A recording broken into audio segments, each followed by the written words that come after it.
well, we'll leave that to Ghanaians to vote. Let me just read a few messages before we move on to our next topic. And Ganyo Isaac says that, good morning, Bella. I know of some NPP guys that are Chim Swedro, that controller and accountant general put on the payroll. Well, you need to come with some evidence if you're saying this as well. We cannot verify just by reading your statement. And say no to, okay, well, let me just move on from there. Now, Master Planner says that Dr. Bawumia didn't say all ghost names have been removed. In April at the Chief Justice Forum, he said what it means is that we've gone through the process of putting intervention in place to make sure the payroll database is credible. In fact, I have the quote here, and he did say that all ghost names have been removed. In fact, he said that I have also seen through digitalization that you can deal with corruption. We have now eliminated ghost workers at the Controller and Accountant General's office just by using the Ghana card. So he did say that. In fact, it's a quote.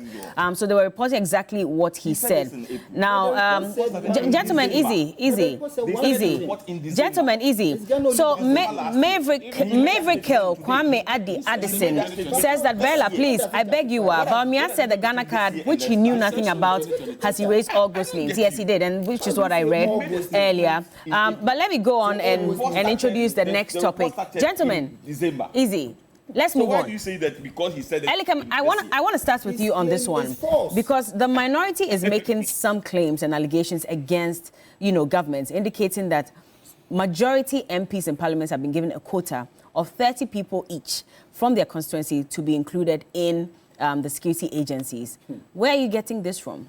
Do you have any facts to back it? Thank you so much. Bella, you agree with me that when it comes to the minority in parliament, we have absolute trust and confidence in the leadership.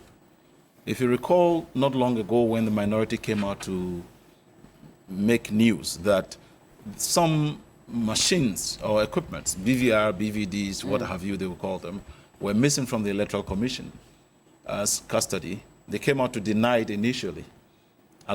Then they started confirming that, yes, indeed, it is true. I have no reason to doubt my minority leader over this matter. In particular, when we know the history of the regime we are talking about. If you recall how certain charlatans were recruited into national security, I've forgotten their names. Is it Double or those guys who were at Ayawaso and misconducted themselves till date? The president has refused to even implement the reports from the Shraj. And knowing again, even in 2020, we saw how some people, or miscreants we'll call them, suddenly were found in either military apparel or were misconducting themselves. We have seen in various forms how people have misconducted themselves in alignment with the regime. And if my minority leader is saying, I know that when the times come for him to street proof, he will definitely lay that bare, then X will be splashing in the faces of the people who are denying this. Because I have no reason to doubt, and knowing that moving forward, these are the conducts that the NPP is known for. We are getting to an election year. Let's try to see how we empower some people who feel that they have been given jobs. For instance, in 2020, do you remember the Remember Me billboard? It was deliberately targeted at the NAPCO beneficiaries to tell you that, look, if you vote us out, you would lose your job because the NDC is coming to collapse NAPCO.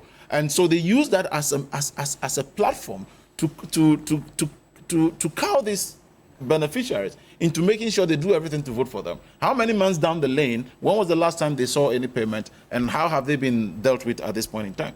And so I know that this is just the very early stages, and it has been blown. It will even be good if, as a result of this news, they retreat. Because the reason is that we must serve notice, and notice is hereby served. That the number one rule we have noticed in politics now under the NPP is that the number one rule is that there are no rules when dealing with them. And whatever steps they take that is contrary to ensure what is enshrined in the Constitution, the NDC will take multiple of that to make sure we meet them squarely. But the Interior Minister says that this allegation is not true. In fact, let me just... You do not want me to quote many ministers who have lied either publicly, in private, or said things contrary. But this is the Interior Minister. Good. And he is saying that there's nothing like this happening. But Let me just read what he said. Before you read, in the first place, do you expect that a news of this matter, the interior minister will come out to say, oh, indeed it is true, and we are reversing Will he that? have a reason to lie? There's almost every reason why I believe that he can lie. Well, he said that even though there were plans for recruitment, the targets for the said recruitment were persons who had previously applied for jobs in the security and intelligence agencies, but were not selected and are still desirous of being recruited. And he says the security and intelligence agencies were yet to even come out with their eligibility criteria for the said recruitment. You see, that is also a wrong approach. Whenever we are doing recruitments are done probably maybe annually or periodically. When recruitments are done and people do not qualify or do not meet the criteria, that recruitment is done and dusted. If you need to do a recruitment again, you must do a new recruitment. You see the criminality. I am saying this on authority, the criminality in the speech or the comment of the minister. Because even as we speak now, many times we don't even hear of the recruitment.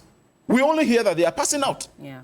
You'll just be there and you hear they're passing out. How are we sure of the people that you claim were not taken through the process or did not pass the last time and therefore are on hold for what? It's a process that begins and ends in that year. Once it ends and some people do not make it, they have to reapply again.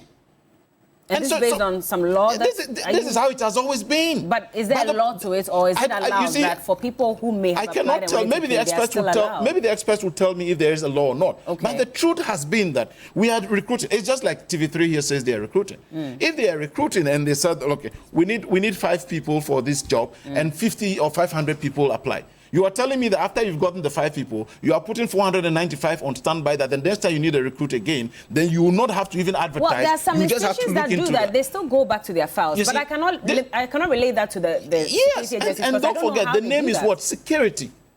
Because some of these people you claim are even backlogged. Some have even traveled out of the country. The exodus of the Ghanaian today is unmatched. Okay. Number of people who are even leaving the services, the immigrations, etc., going to Canada, etc., to the extent that you had the day or two now trying to even want the government to reconsider its decision to be taking in our nationals into their country. Let the interior minister know that information he's peddling is another falsehood, which is a calculated aim at deceiving the public. Eben, do you agree that, his communication was wrong in the first place, because you still need to get people to apply all over again if they want to join the service? Because the person who applied yesterday may not be interested again today. But that's what I said, for those who are still interested and desirous of being recruited. I have not seen the statement from the Interior Minister. He spoke on City FM yesterday. I didn't get it. Well, I'm telling you that he spoke. You are saying it. I have not heard. Okay, but I'm telling you. See, when you are desperate, frustrated for power, and you don't know what message you have for Ghanaians, you always come out to be saying things that you yourself, for a fact, are not true. Atu, yesterday, in his press statement, said that each parliamentary candidate on the ticket of the NPP has been given 30 slots. We are talking about 276 constituencies. In as much that Sai is yet to have an MP, he's a parliamentary candidate. When you multiply the 30 by 276, we are talking about 8,250 people. So Atu is telling me today that government is recruiting people at the security agencies and 30 has been given to, parliamentary candidates. What kind of lies is that? What kind of desperation and frustration is that? But I'm not surprised about Atu.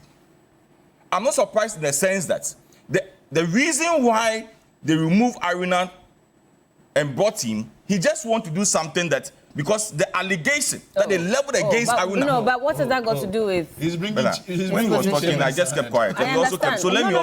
I questioned him when I needed to. No, I did. I questioned him when I needed to. But how is this related to how he was? So let me build my point. Let me build my point. Okay. Because they allegedly that Aruna is in bed with government, so they brought Atu.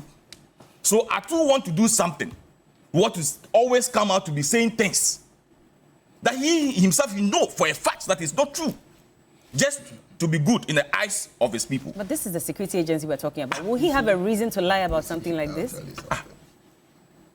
Who are you talking about? Who are you talking about? Atu Forson, the minority leader. What are you trying to say about him? You see, there are certain people that when they come out to make statements, I attach some seriousness and respect to it, but not Atu. Oh. Oh, yes. Because if you come out to make such a statement, the best thing that Atu need to do is to tell me that you claim that 30 has been given to parliamentary candidate. Police is recruiting 5,000. This people is recruiting this. This people, and this is my source. But he, in the statement, on the press conference, he said that when he's being pushed to the wall, he will come out with the facts. What kind of hypocrisy is that? Why didn't you bring the facts when you were making the statement? If indeed he had the facts, why didn't he bring it when he was making the statement? And then to add to it, my own brother and friend, Agaga, also said, what we did in 2009, if that same thing happened, we are good. Yes, in 2009, people that have what Elikem is talking about has passed through the process. They have picked a form. They have gone through training. They have passed out. When they came to power in 2009, they sacked all of them. They sacked all of them. At the time when Atamos was the president, they sacked all of them. So these same people today will come and tell us that government is doing recruitment and in all the security services. But you see, military, for instance, you cannot just joke with it.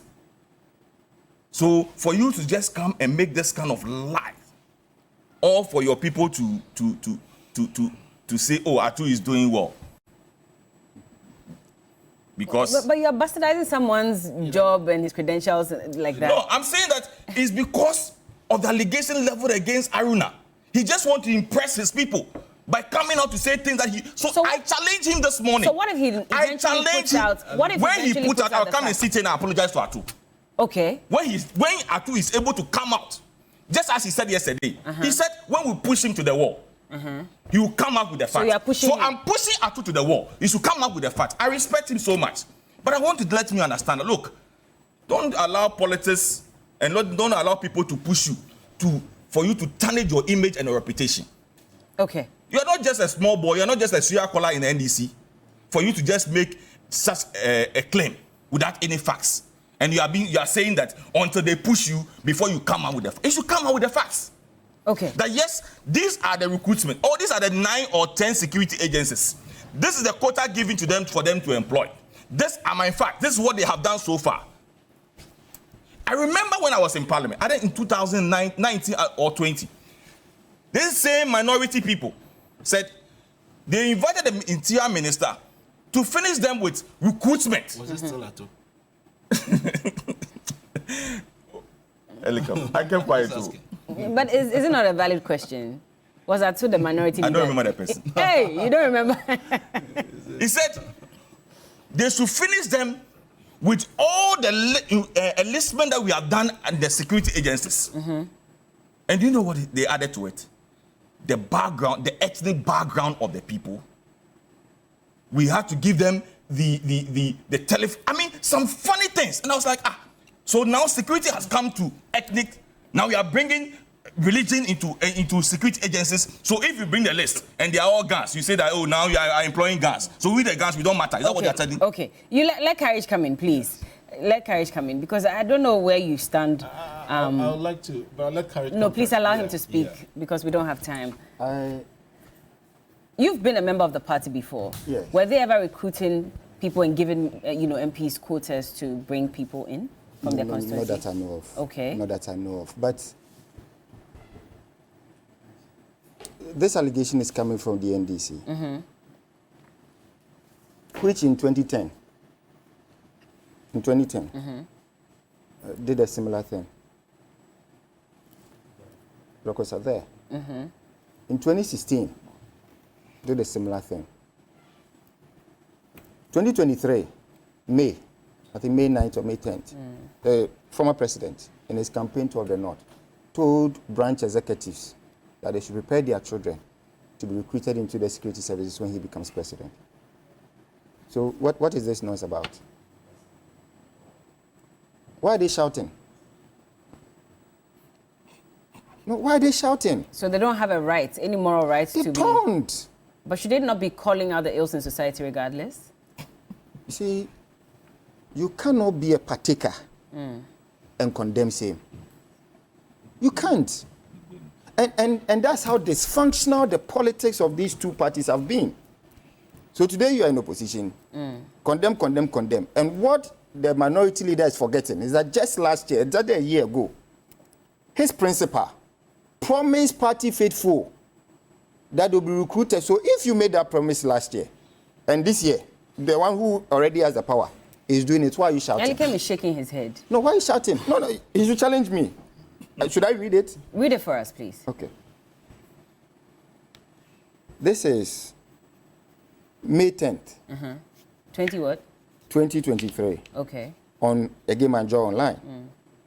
And this was Richard Ahiagba then condemning and calling for the churches and go to condemn it.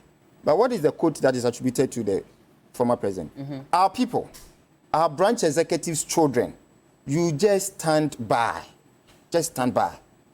If we are distributing any jobs, if we are recruiting people into the police, the army, the prison service, the fire service, and the immigration, we'll recruit all our young people too to go and work, he says. We'll recruit all our young people what?